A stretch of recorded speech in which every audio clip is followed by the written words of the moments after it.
ఏ కన్ను చూడదనా నీ విచ్చల విడిమిడిసి పాటు, ఏ చెయ్యి ఆపదనా తప్పటడుగే నీ అలవాటు. అదృశ్య దృష్టిగా సకల సృష్టిని ను గమనిస్తున్నది లెక్కగట్టి,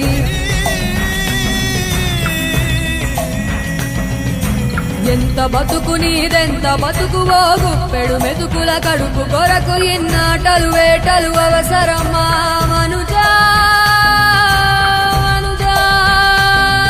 ఏ మారిక నిన్ను కబళిస్తుంది రమాయదారి పంజా.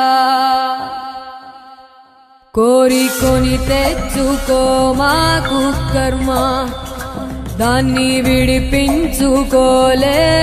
జన్మ. సత్కర్మభిశ్చ సత్ఫలితం దుష్కర్మ ఏవ దుష్ఫలం. అత్యుత్కట పుణ్యపాపానాం సత్యం ఫలానుభవమిహ.